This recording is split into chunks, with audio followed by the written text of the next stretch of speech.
I wanted to get the marquee a little bit in there. No, look at that, man. Wow. You know what I want to say about tonight? I was out here waiting for a little bit, and after the movie ended, nobody left. Well, you know, I mean, that's because I was going to do a Q&A. So I think people are sticking around because it's nice when somebody talks about what happened. And I like doing it. I like it's very spontaneous. I get a big kick out of it. And there's no place I'd rather do it than here. Of course. Quentin's Theater. I mean, that's a fucking honor, man. You know, that's that's something. I don't know what it is, but it's something. How did you pick the people in your film? The people I worked with and I respected, and you know, Robert Forster and Harry Dean and Paul Sorvino. I mean, I worked with those guys. And when I was trying to think of who would be interesting, I thought of the guys I knew from working, even Charlie, you know, and he was pretty good. Mm-hmm. Everybody, Roger Donaldson, you know, talked about The Getaway. Roger gave me the lead role of Species when I was only playing bad guys at that time. And so, you know, God bless him. I love Roger very much. Did 2 pictures with him, and I thought The Getaway could have done a lot better if it would have had a decent release. But it did a short time in the theater, but, you know, whatever. What did Dominique do or say to convince you to let him direct your retrospective? I never really thought it was a good idea. I was very reluctant about the whole thing, to be honest with you. I kept wondering how it was actually going to play. And I didn't want it to be some false fucking whitewash of my life, you know, because, man, I've been through some bad stuff. And I just got out of a great big period of time to get off alcohol. I had a very, very serious drinking problem for a couple of years. I ruined a lot of things, man. I fucked up a lot of things, and you get to the point where you want to keep living. And it's time to put that shit away.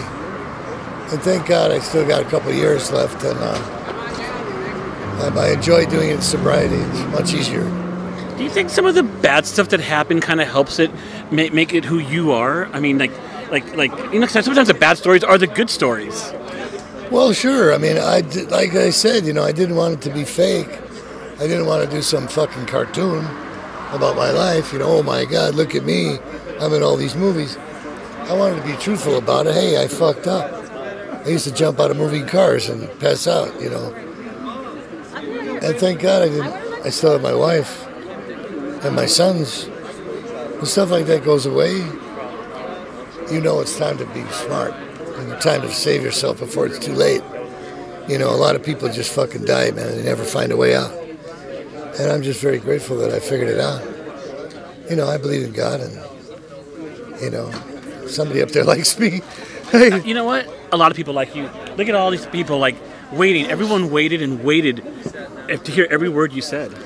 No one left. I enjoy doing the spontaneous stuff like that. To me, it's much easier than having some fucking written thing. Well, so what did you do on October 12th? I just like the off-the-cuff stuff. It's much better for me that way. My last request with you is, could you give me this? I just found this in this theater. And I want you to sign this for me. Okay. To Fernando. No, it's a mask. It's a mask, yeah. Did you get that? Look at that. That's cool. You can sign that for me, sir, please. How do you spell Fernando? Fernando. And you can sign it down there somewhere. We kind of... This is so much of a 49er. That's so awesome. I'm keeping this forever. And I've always said I want to have you in a film that I'm going to make one day soon, all about you. You know what your friend said right here, your bodyguard? He said that you're more funny than you are serious. Well, maybe. It depends on what's going on. Pleasure talking to you, bro. And congrats on your documentary Retrospective. You're one of the kings, okay? You're one of the all-time kings. I want you to realize that I love you, man. Thank you, buddy. All right? Thank you. Thank you, man. Welcome to FabTV. Look at Hollywood's latest, see? All the red carpets dressed to a T. Yeah, you know me, it's all free.